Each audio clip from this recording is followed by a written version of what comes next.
Hello dears, എൻ്റെ പേര് Sumaira. Fashion ഡിസൈനിങ്ങിൻ്റെ ടീച്ചറാണ്.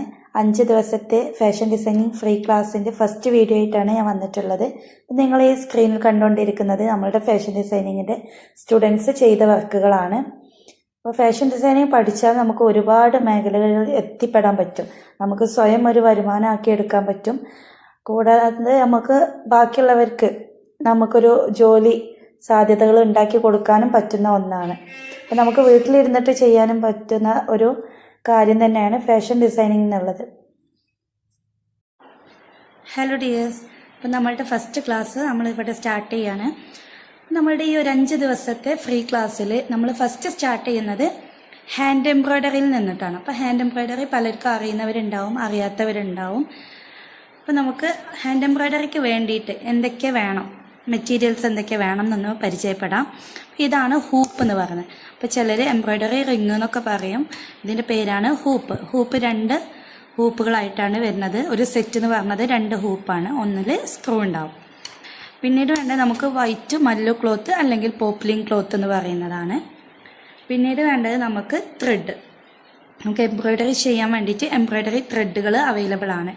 നമുക്ക് പല കമ്പനിയുടെ ത്രെഡുകൾ അവൈലബിൾ ആണ്. ഇത് വരുന്നത് രംഗോളി ത്രെഡാണ്. അതുപോലെ തന്നെ എംബ്രോയ്ഡറി ചെയ്യാൻ വേണ്ടിയിട്ട് നമ്മൾ യൂസ് ചെയ്യുന്ന സൂചി, എംബ്രോയ്ഡറി പിന്നെന്ന് പറഞ്ഞാൽ അത്യാവശ്യം ലെങ്ത്തുള്ള, കുറച്ച് വണ്ണുള്ള, അതുപോലെ തന്നെ ഹോൾസ് ഇതുപോലെ വരുന്ന ഒരു ഹോളുള്ള എംബ്രോയ്ഡറിയുടെ സൂചി നമുക്ക് അവൈലബിൾ ആണ്. ഷോപ്പിലൊക്കെ എംബ്രോയ്ഡറി സൂചി ചോദിച്ചു കഴിഞ്ഞാൽ കിട്ടും. ഇത്രയും കാര്യങ്ങളാണ് നമുക്ക് മെയിനായിട്ട് വേണ്ടത്. പിന്നെ നമുക്ക് ത്രെഡ് കട്ട് ചെയ്യാൻ വേണ്ടിയിട്ടുള്ള ഒരു ട്രിമ്മർ ആവശ്യമുണ്ട്. അതുപോലെ തന്നെ പിക്ചർ വരയ്ക്കാൻ കാർബൺ പേപ്പർ. അപ്പോൾ നേരിട്ട് നമ്മൾ പെൻസിൽ കൊണ്ടോ പെന്ന് കൊണ്ടോ ഒന്നും നമ്മൾ ക്ലോത്തിൽ എംബ്രോയ്ഡറിയുടെ ചെയ്യാൻ പാടില്ല. അതിന് വേണ്ടിയിട്ടാണ് നമ്മൾ യെല്ലോ കാർബൺ പേപ്പർ നിർബന്ധമായിട്ടും വാങ്ങിക്കണം എന്ന് പറയാൻ കാരണം. ഹാൻഡ് എംബ്രോയ്ഡറി പഠിച്ചവർക്ക് അറിയാം, നമ്മൾ നിർബന്ധമായിട്ടും യെല്ലോ കാർബൺ പേപ്പർ വെച്ചിട്ടാണ് വരയ്ക്കാറുള്ളത്. നമ്മൾ ഈ ഒരു പിക്ചറിനെ എങ്ങനെയൊക്കെ വരക്കും എന്നുള്ളതും ഹാൻഡ് എംബ്രോയ്ഡറിയിൽ എന്തൊക്കെയാണ് വരുന്നത് എന്നുള്ളതൊക്കെ നമുക്ക് നോക്കാം. ഹാൻഡ് എംബ്രോയ്ഡറി നമുക്ക് ഫസ്റ്റ്, അപ്പോൾ തീരെ അറിയാത്തവരുണ്ടാവും, അറിയുന്നവരുണ്ടാവും. അപ്പോൾ അറിയാത്തവർക്ക് വേണ്ടിയിട്ട് നമുക്ക് സ്റ്റാർട്ട് ചെയ്യുന്നത് തന്നെ ചെറിയ ഒരു സ്റ്റിച്ചിൽ നിന്നിട്ട് തന്നെ സ്റ്റാർട്ട് ചെയ്യാം. നമ്മളുടെ മല്ലു ക്ലോത്തിനെ നമ്മൾ ഇതുപോലെ നിവർത്തി വെക്കാം.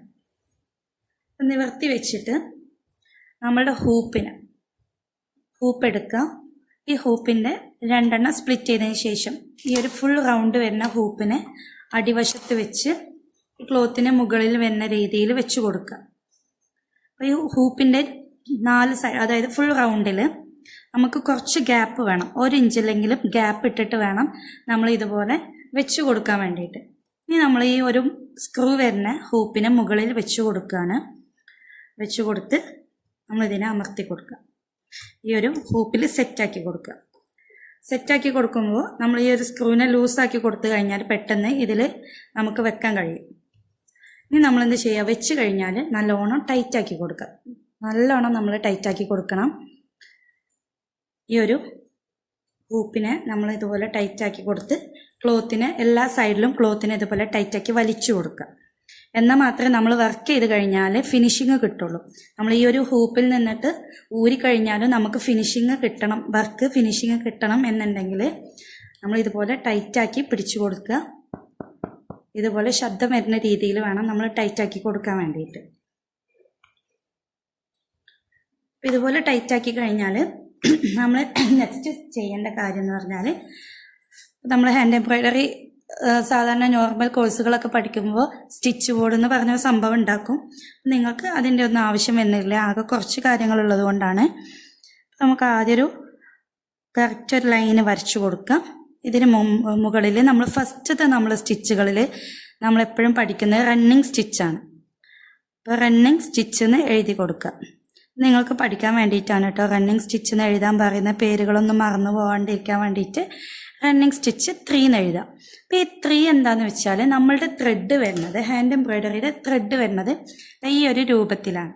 ഇതിന് ഇതുപോലെ 2 എൻഡിങ്ങും ഓപ്പണിങ്ങും ഭാഗം ഉണ്ടാവും. അപ്പോൾ ഒന്നിങ്ങനെ വലിച്ചു കഴിഞ്ഞാൽ പെട്ടെന്ന് ഇങ്ങനെ ഊരിപ്പോരുന്നു. ആ ഒരു പോർഷനാണ് നമ്മൾ എടുക്കേണ്ടത്. നമുക്ക് വേണ്ട അത്ര ലെങ്ത് ഇതുപോലെ കട്ട് ചെയ്തെടുക്കാം. ഈ ഒരു ത്രെഡ് വരുന്നത് 6 സ്ട്രാൻഡ്സ് ആയിട്ടാണ്, അതായത് 6 ഇഴകളായിട്ടാണ് ഇത് വരുന്നത്. ഈ ഒരു 3 എന്ന് എഴുതിയിട്ടുള്ളത് നമുക്ക് 3 ത്രെഡ് മതി. റണ്ണിങ് സ്റ്റിച്ച് ചെയ്യാൻ വേണ്ടിയിട്ട് നമുക്ക് 3 ത്രെഡുകൾ മതി. അപ്പം നമ്മളിങ്ങനെ സ്പ്ലിറ്റ് ചെയ്തിട്ട് ഇതുപോലെ എടുത്തു കഴിഞ്ഞാൽ 3 3 ആയിട്ട് നമുക്ക് കിട്ടും. ഇനി നമ്മൾ ചെയ്യേണ്ടത് ഇതുപോലെ സൂചി എടുത്ത് ഈ ഒരു സൂചിയിൽ കോർത്ത് കൊടുക്കുക. നമുക്ക് ഈ ഒരു തലഭാഗം സ്മോളും ഇത് കുറച്ച് ലാർജും ആക്കിയിട്ട് ലോങ്ങും ഷോർട്ടും ആയിട്ടാണ് നമ്മൾ വെക്കുന്നത്. എന്നിട്ട് ഈ ഒരു കൂടുതലുള്ള ഭാഗം നമ്മൾ അടിവശം കെട്ട് കൊടുക്കുക, ടൈ ചെയ്ത് കൊടുക്കുകയാണ് ചെയ്യണത്. ടൈ ചെയ്ത് കൊടുക്കുക. ഓക്കെ, ഇനി നമ്മൾ ചെയ്യുന്നത് അടിവശത്ത് നിന്നും നമ്മൾ ഇതുപോലെ ഈ ഒരു ലൈനിൽ കുത്തിയെടുക്കുകയാണ്. നമ്മൾ ഇതുപോലെ കുത്തി മുകൾക്ക് എടുത്തു കഴിഞ്ഞാൽ ചെറിയൊരു ഡിസ്റ്റൻസ് വിട്ട് നമ്മൾ താഴേക്ക് തന്നെ ഇറക്കി കൊടുക്കുക. ഈ ഒരു റണ്ണിങ് സ്റ്റിച്ച് നമുക്ക് പലർക്കും അറിയുന്നതാണ്. പക്ഷേ നമ്മൾ ചെയ്യേണ്ട കാര്യം എന്ന് പറഞ്ഞത് നമ്മളിവിടെ ഒരു സ്റ്റിച്ച് കൊടുത്തിട്ടുണ്ട്. ഈ ഒരു സെയിം ഡിസ്റ്റൻസ്, ഈ ഒരു സ്റ്റിച്ചിൻ്റെ സെയിം ഡിസ്റ്റൻസ് വിട്ട് കഴിഞ്ഞിട്ട് നമ്മൾ നെക്സ്റ്റ് സ്റ്റിച്ച് ഇതുപോലെ സ്റ്റാർട്ട് ചെയ്യാം. ഇതുപോലെ നമുക്ക് സെയിം ഡിസ്റ്റൻസ് കീപ്പ് ചെയ്തിട്ട് വേണം. ഇതിൻ്റെ ഇടയിലുള്ള ഗ്യാപ്പും അതുപോലെ സ്റ്റിച്ചുകൾ തമ്മിലുള്ളത് ഒരു അകലവും സെയിം ആയിട്ട് വേണം വരാൻ വേണ്ടിയിട്ട്. നമുക്കിതൊന്ന് ഫിനിഷ് ചെയ്തെടുക്കാം. ഞാൻ എന്ത് ചെയ്തിട്ടുണ്ട്, ഈ ഒരു ലൈന് ഫുള്ളായിട്ട് ഫില്ല് ചെയ്തെടുത്തിട്ടുണ്ട്. ഈ ഫില്ല് ചെയ്തതിന് ഇനി അടിവശത്ത് ഞാൻ കെട്ട് കൊടുക്കുകയാണ്. ഇതിനെ നമുക്ക് ടൈറ്റാക്കി സെക്യൂർ ചെയ്ത് നിൽക്കണം. ഇതിന് മുമ്പുള്ള സ്റ്റിച്ചിൻ്റെ ഉള്ളിലൂടെ നമ്മൾ സൂചിയെ കടത്തിയെടുക്കുകയാണ്. എന്നിട്ട് ഒന്നുകൂടെ ഇതിൻ്റെ ഉള്ളിലൂടെ വലിച്ചു കൊടുക്കുക, ടൈറ്റാക്കി കൊടുക്കുക. വേണം എന്നുണ്ടെങ്കിൽ 2 ഉള്ളിലൂടെ ഇങ്ങനെ ടൈറ്റാക്കിയിട്ട് നമുക്ക് കൊടുക്കാം. ഇനി നെക്സ്റ്റ് നമ്മൾ ചെയ്യേണ്ടത് എന്താണെന്ന് വെച്ചാൽ ഇതിൻ്റെ ഈ ഒരു റണ്ണിങ് വെച്ചിട്ട് ഈ ഒരു സ്റ്റിച്ച് വെച്ചിട്ട് നമ്മളൊരു പിക്ചർ ചെയ്യണം. ഞാൻ ജസ്റ്റ് ഒരു ഡെമോ കാണിച്ചു തരാം. ഞാൻ ഈ ഒരു പേപ്പറിൽ ഒരു ഫ്ലവർ വരയ്ക്കാം. നിങ്ങൾക്ക് പിൻട്രസ്റ്റിലൊക്കെ നോക്കിക്കഴിഞ്ഞാൽ ഒരുപാട് പിക്ചേഴ്സ് കിട്ടും. അല്ല എന്നുണ്ടെങ്കിൽ കുട്ടികളുടെ ബുക്കിലൊക്കെ ഉണ്ടാവും, ഒരുപാട് പിക്ചേഴ്സ് നമുക്ക് അവൈലബിൾ ആയിട്ട് കിട്ടും. അങ്ങനെയുള്ള പിക്ചേഴ്സൊക്കെ എടുത്തിട്ട് ചെയ്യുക. ഇതുപോലെ കുഞ്ഞു കുഞ്ഞു പിക്ചറല്ല, നല്ല പിക്ചേഴ്സൊക്കെ വെച്ചിട്ട് ചെയ്യുക കേട്ടോ. നമ്മൾ ചെയ്യേണ്ടത് ഇതുപോലെ കാർബൺ പേപ്പറിൻ്റെ ഈ യെല്ലോ പോർഷന് നമ്മളുടെ ക്ലോത്തിൽ ഇങ്ങനെ അറ്റാച്ച് ചെയ്ത് കൊടുക്കുക. എന്നിട്ട് നമുക്ക് നമ്മളുടെ കയ്യിൽ എന്ത് പിക്ചറാണോ ഉള്ളത് അത് ഇതുപോലെ മുകളിൽ വെച്ച് കൊടുക്കുക. എന്നിട്ട് ഇതിൻ്റെ മുകളിലൂടെ പലർക്കും അറിയുന്നുണ്ടാവും സ്കെച്ചൊക്കെ എടുക്കാൻ. ആ സെയിം മെത്തേഡാണ് നമ്മൾ ചെയ്യുന്നത്. ഓക്കെ, ഇതുപോലെ വരച്ചെടുക്കുക.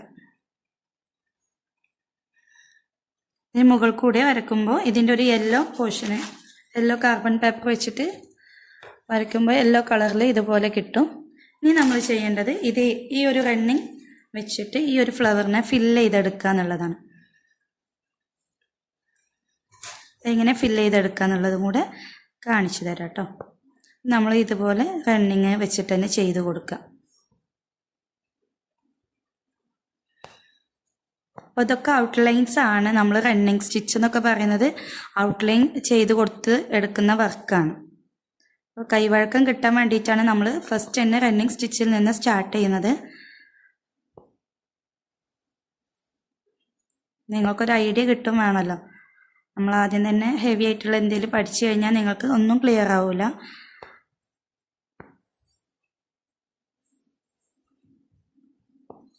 കണ്ടോ, ഇപ്പം ഞാൻ ഈ ഒരു സെൻറ്ററിലുള്ള ഒരു റൗണ്ട് പോർഷന് ഞാൻ ഏകദേശം കംപ്ലീറ്റ് ചെയ്തെടുത്തിട്ടുണ്ട്. ഇതുപോലെ നമ്മൾ എന്ത് ഡിസൈനാണോ, ഫ്ലവർ ആയിക്കോട്ടെ, സീനറീസ് ആയിക്കോട്ടെ, അനിമൽസ് ആയിക്കോട്ടെ, ഫ്രൂട്ട്സ് ആയിക്കോട്ടെ, എന്തോ ആയിക്കോട്ടെ, നിങ്ങൾ എന്ത് ചെയ്യാം, ഇതുപോലെ ഫില്ല് ചെയ്തിട്ട് ഇതുപോലെ ഓരോ പാറ്റേണും വരച്ച് കൊടുക്കുക. ഇങ്ങനെ ഒരു പിക്ചർ ചെയ്തെടുക്കണം. നിങ്ങളൊരു സ്റ്റിച്ച് പഠിക്കുമ്പോൾ ഒരു പിക്ചർ ഇതുപോലെ ചെയ്തെടുക്കാം.